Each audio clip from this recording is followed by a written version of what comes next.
Hey, welcome back to Kiwi Classics and Customs. Look what we got in today. Sweet old patinaed 4x4 59 Chevy truck. It's a pretty cool truck. I'm really loving on it. So let's have a little closer look. Right, well the first thing that really jumps out at you is the ride height. She's pretty high, she's lifted. The wheels, they already popped a little short up on this and it's already polarizing people. Not everybody loves the wheels. Some do, some don't. I'm good with them. I think it looks pretty good, but yeah, there's a couple of guys out there that are hating on them, but it's like, it's okay, it's his truck. He saw it, he bought it, you know, he loved it, he bought it. So yeah. Now, you know, obviously the patina it's faux patina, and you know, that's not a secret. But it looks pretty cool. It's got a real Mater look to it off the Cars movie. Well, I think it does anyway. But yeah, it's pretty solid truck. It's got a nice aluminum deck in it that's kind of done in that vinyl wood grain, which looks pretty slick. But you know, around the roof, stuff like that, where they're prone to rusting, the cab corners, all that seems pretty good. It's all good. Around here, get my fingers out of the camera. That'd be good, wouldn't it? So yeah, it's I mean, super wide track. It appears to have the four-wheel drive out of a later model truck of, you know, Chevy clearly, but it's not 59. It certainly doesn't look like it to me. And to be fair, I'm not a 4x4 expert by any stretch of the imagination. So it's got an underfloor tank hiding in there. You know, under the bed. You've got your little aluminum filler cap there. So yeah, let's check out in the interior. Got a lovely, I think it's leather interior, custom interior. Very nice looking bench seat. Matching steering wheel. Got the tilt column. Got the Hurst shifter. AC, and it's even got a little, this here is a little backup camera, which is kind of a nice touch. GPS speedo, nice headlining as well. It's, you know, it's been treated to nice fresh paint on the interior. Got a fairly, you know, slick looking kind of kick panels and stuff with the speakers built in. It's quite nice. New aftermarket wiring harness, looking at that. So yeah, quite a nice truck. This one's come from Street Side Classics in Phoenix, I think the owner said. Let's have a look under the hood. So far I'm not seeing any signs of disaster, you know, like we have had in the past. I'm gonna have to just put that camera down. There's just me here today, so no cameraman. So bear with me, I'll get this hood up. There we go. Right, we're back. Yeah, LT1 350 Chevy by the look of it.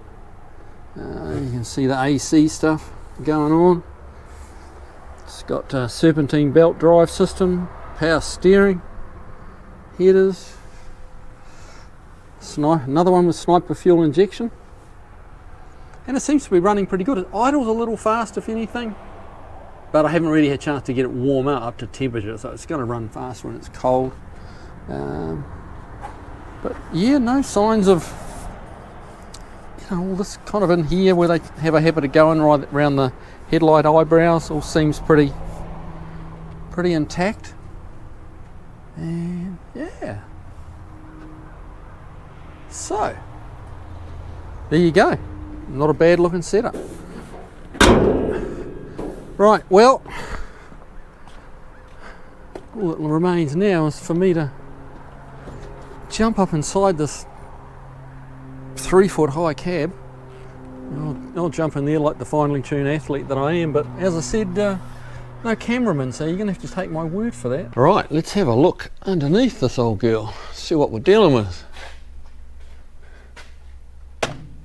Okay, well, we've got some patches up here. I'm not sure what that would have been for, but Yeah, let's keep in mind it's a 59. It's got a nice aftermarket, bed mounted tank in it.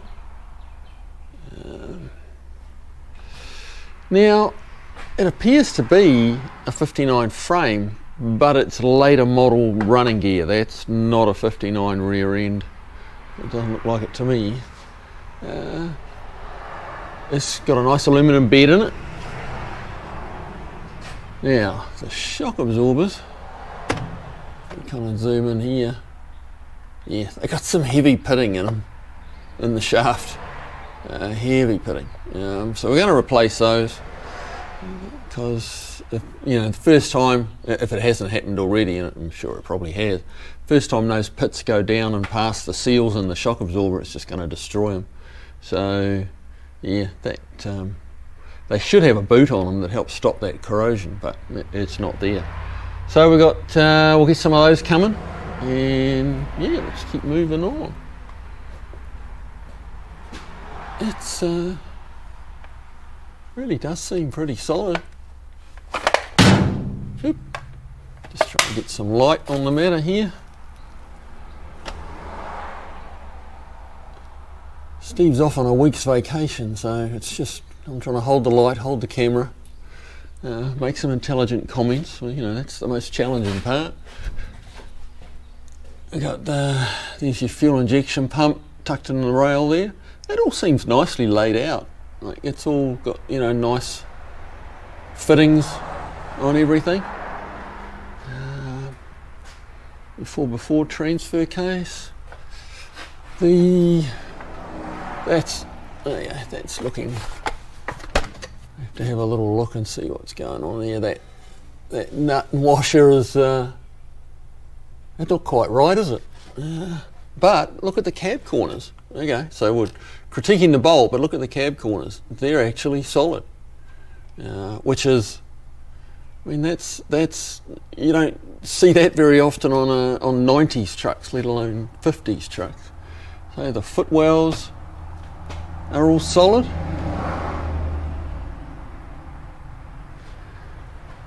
Again, body mounts up here. Nothing wrong with that.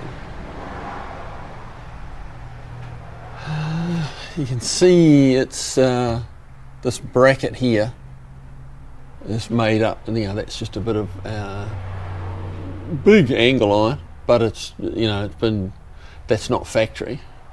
That's okay. It's doing the job quite well. Someone's Valley Balancing, California, made the drive shaft for it. Now this side's, we got bolts in a slightly different place, but it kind of looks a bit loose. So we're going to check those out and see what they're supposed to be doing. If they're seat belts, it's not good. Again, cab corners, great shape, like really great shape.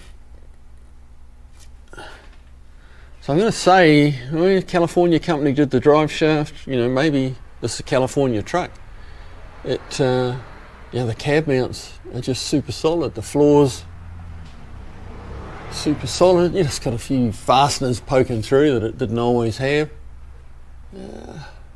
But they're not rust holes, which is, that's good. It's not something you see all the time on a 60-year-old truck.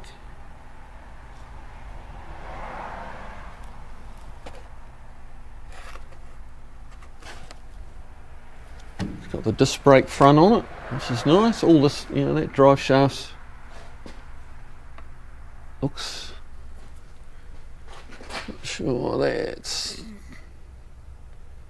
got a weld mark around it here. I'm not sure what that's about. Maybe been shortened. Not sure. Don't know why you'd shorten it there, but the 4x4 world is not really my world, so that may be just, you guys might be able to help me out. Yeah, that might be something that they do. Maybe that's just the way they're made. Now, I'll try and show you up here. That's the transmission cooling lines, bolt together fittings, you know, like braided steel high pressure lines that bolt on. Not all hose clamped, which is a nice touch. And same up here at the radiator end, the transmission cooler lines going in. Nice bolt on braided lines, not going to have failures there. And again, all this kind of area, we've got a new little panel up there with the part number sticker still on it. But yeah, I mean, sure, there's some signs of damage up here once upon a time. But you know, if you're looking for, you know, one of these with no battle scars and a truck, you may well be a long time looking. Now here's another modification. This is where they've added power steering to it. That bracket is, you know, been hand fabbed up, but it appears to be, you know, it's pretty beefy. I'd be happy with that conversion. It seems to be working quite well.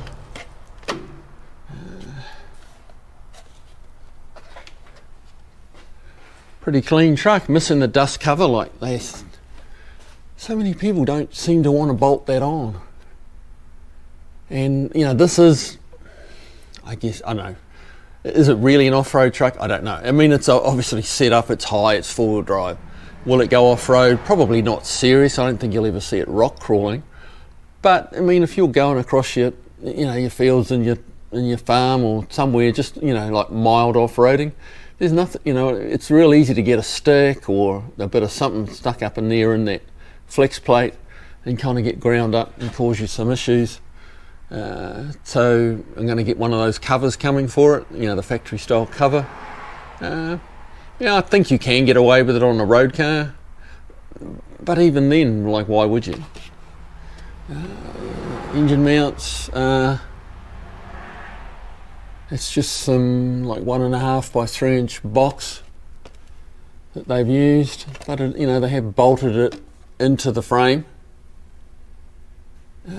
It's not super pretty, but it's functional. It's doing the job quite well. And that's, I guess, all it needs to do. Braided steel lines on the power steering hoses. Yeah, really not too much to concern me under here, just a couple of little things which will get done, and then it'll be time to test drive this behemoth and see if it drives as good as it looks. Alright, I'll be back. Okay, it's that time, guys. Time for a test drive. See what this old girl drives like. Now, it's a lifted four-wheel drive truck, so let's nobody expect too much.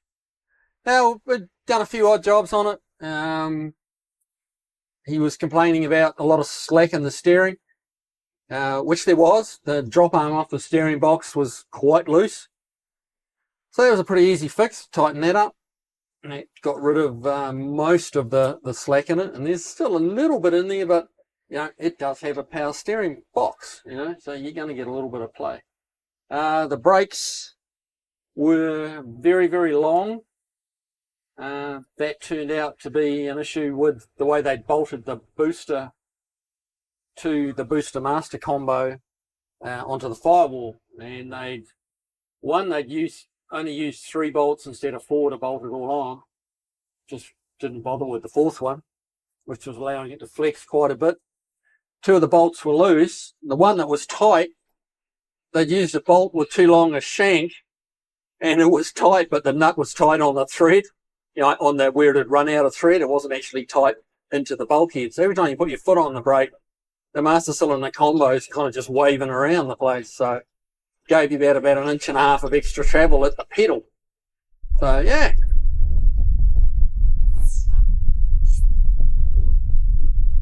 Okay, what gear are we in?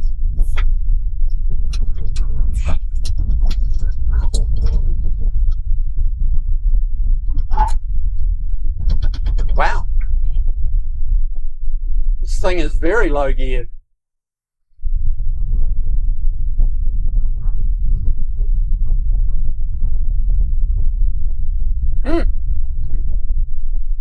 Feels like it's in second, but it's actually in top. We're doing 40 mile an hour and we're pulling 3,200 RPM. That's a lot. Don't really see it making it to 70. It's interesting.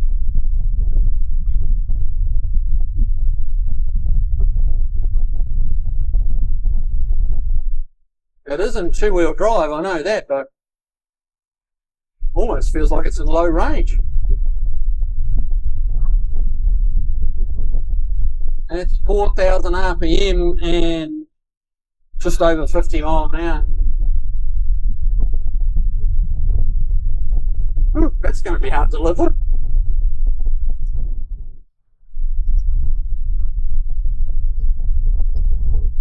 Okay.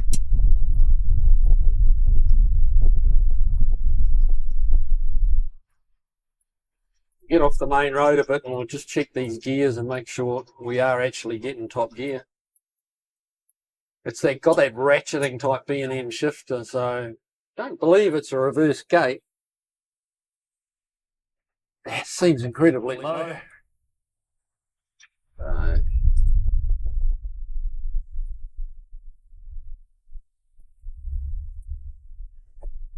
That should be first.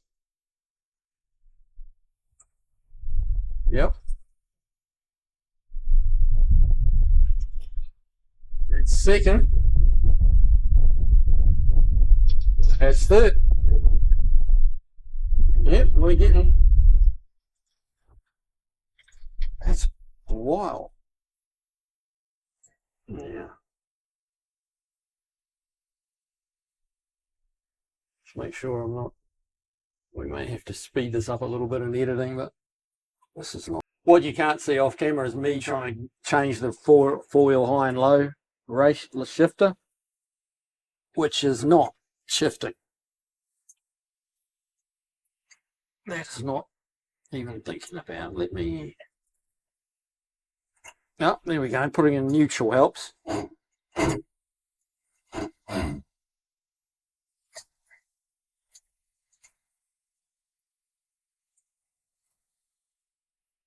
There's nothing on the shifter knob to give you any indication as to what gear, where it's supposed to be. Just wait for some traffic to go by.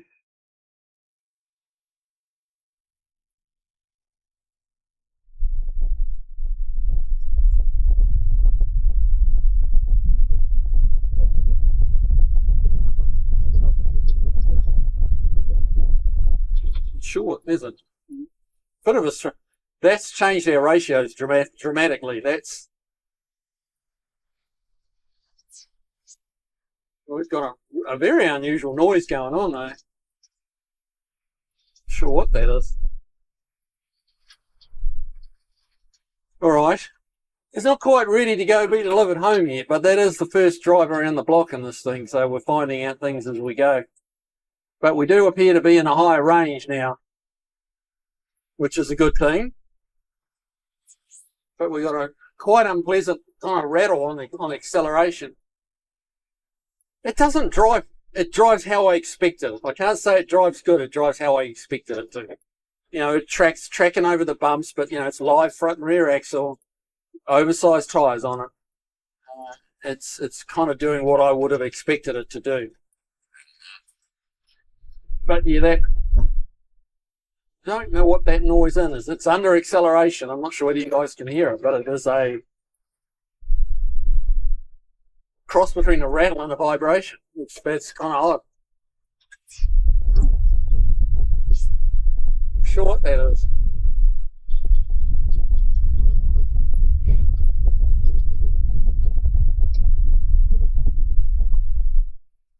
So I'm just going to back to the shop. We're going to investigate where the high and low range and stuff is on this thing, and see if we can figure out what's rattling. We'll be back in a minute, or a second, or something. Okay, so I'm back. After Probably a little bit of time has passed since the last scene. Now, I don't know if you can hear the old girl or not. We're in a high range, but what we're in is high range 4 with the freewheel hubs unlocked. Cannot get it into 2-wheel high. Can get it into a whole bag full of neutrals where nothing's driving. That kind of left me stranded for a little bit. Managed to get it into low range, which gave me some drive. And then from there, we picked up 4-wheel high, lost it again, got it back again. Meanwhile, I'm talking 2 hands on the high-low range shifter, giving it everything I got, trying to make it move. So, yeah, we got a problem with the transfer case, which is out of my realm of knowledge. I don't mess with those. But, I mean, RPMs wise, we're back at 50, doing 2,500, 60. Actually, it's close, about 2,800 at 60 mile an hour, which is much more pleasant to drive. But we got a problem. It's driving, obviously you can tell, but there's an issue with that transfer case. And it was everything I could do to get it out of 4-wheel low, which was why it was just revving its heart out. But what I was not thinking about, with me not being that, familiar with 4-wheel drives, I'm not spending any time with it really, was it had manual locking and unlocking hubs. So I'm kind of gotten lazy and gotten used to the auto freewheeling hubs. So, I was in low 4 thinking it's in 2-wheel drive, but actually the front hubs were unlocked, which was a bit, there was a bit of a slip up on my part, I'll give you that. But as I say, this is not my area of expertise or regular driving, So it's been a few decades since I've had to engage a manual hub. So that aside, there is definitely a problem with the transfer case. So we're going to have to get a local Franklin expert, hopefully, to take a look at that for the customer. And other than that, which is not a small thing, I'll give you, it's not. It's just the reality of it. It's not. But for a while there, I just had nothing. Let's see, let's turn this around, see what we can see. There you go. All right, so we're back at the shop. It's not really it's not a terrible ending, but it's not really a happy ending either. But I'm going to move it off to someone who has the expertise with the transfer cases, and we'll get it straightened out for the customer. And but in high range, much nicer car to drive, much more pleasant. Still handles like a big lifted, wide, over-tired 4-wheel drive truck. But that's what he wants, and that's what he bought into, and he's okay with that. And he doesn't, he's not got any expectations of even a Mustang handling level, or a Camaro. This is a big 4-wheel drive truck. So cool truck. I like it. We'll get the transfer case fixed. It'll be awesome. Again, pre-purchase inspection would have probably shown up this transfer case. I mean, it became very evident the first time I drove it, which, you were with me. So, pre-purchase inspection. Get them, guys. Tell your friends to get them. Tell anyone you hear of buying a car. Get a pre-purchase inspection. All right, guys, you have a good weekend. I'm going home to have a cold one. We'll see you on the next video. Take care, guys.